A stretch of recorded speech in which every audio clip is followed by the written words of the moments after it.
Good morning, and we are in section 84, and we are in verse 80 today, and we just read about going to all the world and preaching the gospel, remembering the Book of Mormon, having the oath and covenant of the priesthood. All of that's been in here. It's a huge amount that it talks about. And now we're having, still talking about preaching the gospel. If any man that shall go and preach this gospel of the kingdom and fail not to continue faithful in all things, shall not be weary in mind, neither darken, neither body, limb, or joint. What a blessing. And the hair of his head shall not fall to the ground unnoticed. Being one that has had hair of his head fall to the ground, I'm glad it's not unnoticed. And they shall not go hungry, neither athirst. Therefore, take ye no thought for the morrow, for what ye shall eat, or what ye shall drink, or wherewithal ye shall be clothed. That is going without person or script. We talked about that yesterday a little bit. And then this is much like the scripture in the New Testament. So I'm just going to go to the footnotes, I think, here. Matthew. And why take ye thought for raiment? Consider the lilies, how they grow. They toil not, neither spin. For consider the lilies of the field, how they grow. They toil not, neither do they spin. And the kingdoms of the world, in all their glory, are not arrayed like one of these. I believe in other scriptures, it's even Solomon is not arrayed as one of these, but this is a different time and different people. The kingdoms of the world in all their glory are not arrayed like one of these. So when we go out to preach the gospel, we should think about these things. We shouldn't have to worry about what we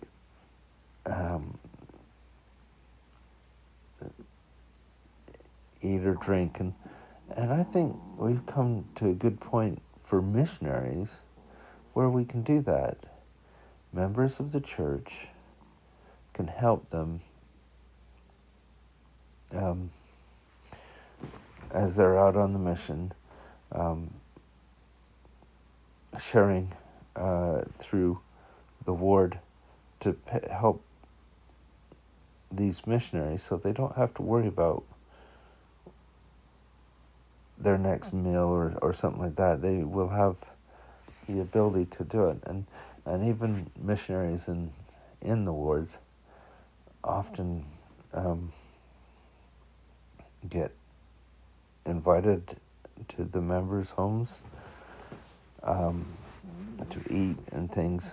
And I think that's magnificent because it's so much easier to do the work when you're not worried about money or about how you're going to dress or anything like that. For your Father who is in heaven knoweth that you have need of all these things. Therefore let the morrow take thought for the things of itself. Neither take ye thought beforehand what ye shall say, but treasure up in your minds continually the words of life, and it shall be given you in the very hour that portion that shall be meted unto every man. I have followed this a lot in my life, where I will prepare things. Interesting, even I've got different ways of doing things, but like sometimes when I have a talk in church, I will prepare it word for word and read it word for word. But often, the Spirit will just say, you know what, study these things, have them ready, a few notes here and there, nothing much, and then listen to the Spirit. And some of those talks have been the best talks when I just hear the Spirit. The Spirit works in different ways in that way, but they're reminding us the best thing we can do is treasure up in our minds continually the words of life. So this come follow me is something that we do daily, and that makes a difference, to be able to read the scriptures daily and treasure these things up in our minds. It helps me out immensely just with my daily life. And then if I'm listening and ready, I have got those things in my heart and my mind, what to say.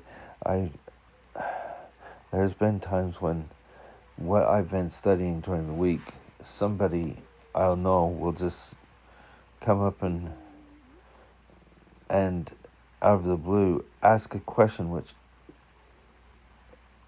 is answered exactly with what I've been studying. It's a really interesting thing when I'm sitting there going, oh yeah, that's exactly. And of course I don't always just like all of a sudden start quoting scripture to them or something like that, but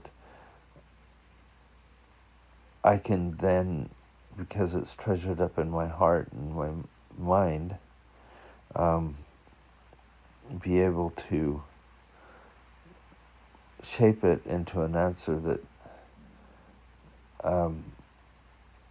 is right for the person that's there, that I'm talking to. Therefore, let no man among you, for this is a commandment unto all the faithful who are called of God in the church unto the ministry, from this hour take purse or scrip that goeth forth to proclaim this gospel of the kingdom. So he's basically reminding them, you just need to get out there and you need to preach.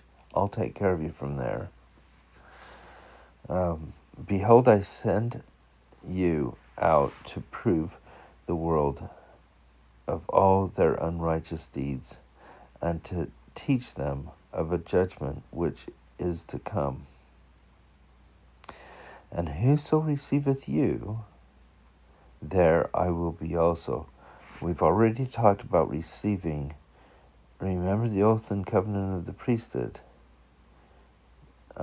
This is very similar.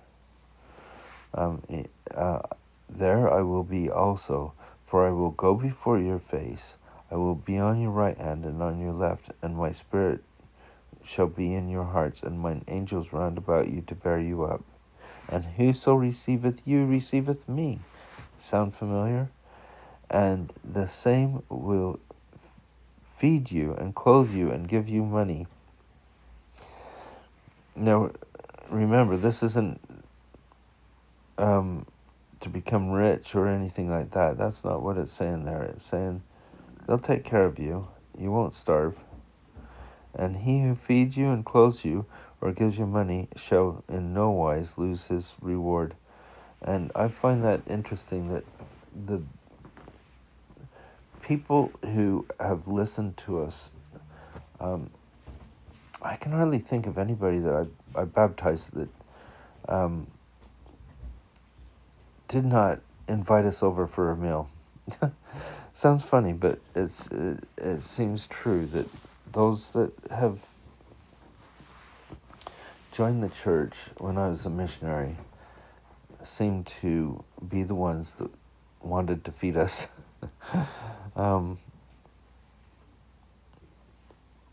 And even if they aren't baptized, I think there is something in that, shall no wise lose his reward.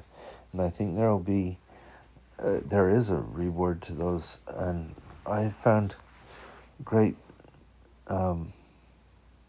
blessings with learning or getting to know people on my mission and otherwise who have led us into their homes.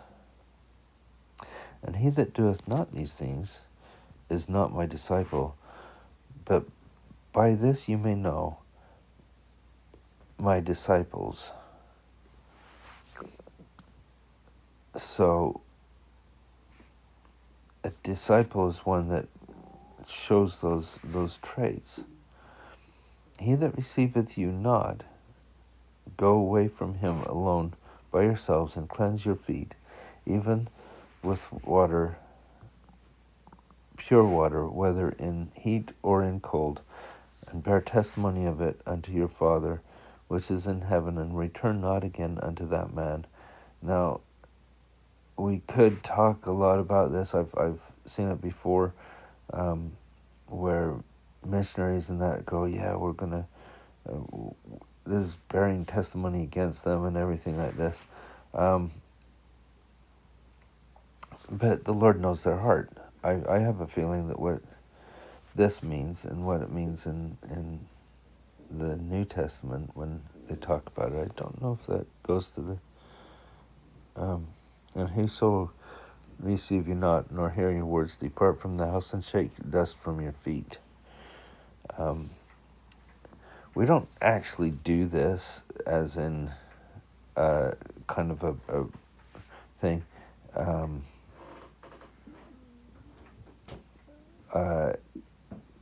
As much anymore as I know of. I don't even know how much they do it then. But we leave the house to bear testimony of it to the Father, and the Father then knows the hearts of these people. And